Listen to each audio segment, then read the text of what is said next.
If you wanted an effective anti-coronavirus strategy, you would just do everything that Tedros tells you not to. But now is time to ask the very reasonable question the president is in fact asking. What are we getting for that support? China spends less than half as much as we do supporting the WHO, and it's clear what they get. They get a servile global organization that is abetting their rise to superpower status. It's a pretty good deal for them. The WHO excludes Taiwan from membership solely because Beijing has demanded that they do that. Cruelly, by the way.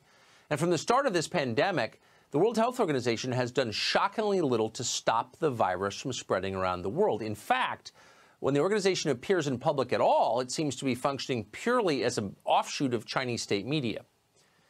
Tedros Adhanom, who's the director of the World Health Organization, has been there for close to 3 years. He was elected with the support of China over the opposition of the United States. In late January, Tedros was gushing that China had contained coronavirus. In fact, he said China had set a standard that the rest of the world ought to copy. The Chinese government is to be congratulated for the extraordinary measures it has taken to contain the outbreak. China is actually setting a new standard for outbreak response, and it's not an exaggeration. All hail China. Tedros was so impressed by the Chinese government, so confident the coronavirus was defeated, that he attacked other nations for daring to take the racist step of protecting themselves. When the president announced travel restrictions on China in late January, Tedros said that would, quote, have the effect of increasing fear and stigma with little public health benefit, end quote. On February 3rd, he gushed about the Chinese dictator Xi and attacked any notion of slowing down global travel or trade. I was so impressed in my meeting with President Xi at his detailed knowledge of the outbreak. There is no reason for measures that unnecessarily interfere with international travel and trade. Well, that's just absolutely disgusting and stupid and violates science and common sense. Tedros was completely wrong. And because he was wrong, coronavirus became a global calamity. 3 weeks ago, as one country after another entered lockdown, Tedros told the world, you should imitate Wuhan. Wuhan reported no new cases for the first time since the outbreak started.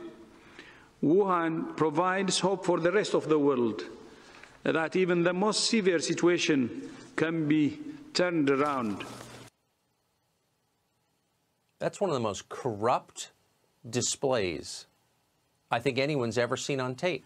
Of course, if other countries wanted to reduce their caseload, they don't want to take the World Health Organization's advice. Just like the CDC in this country, WHO was pushing the absurd claim that face masks somehow don't work. China, meanwhile, the country that Tedros never stops praising, did not agree with that. In fact, they were hoarding masks. They were doing it all the way back in January. In fact, you start to wonder how honest World Health Organization was even giving that advice.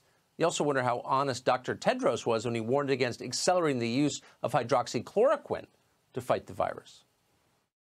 Using untested medicines without the right evidence could raise false hope and even do more harm than good.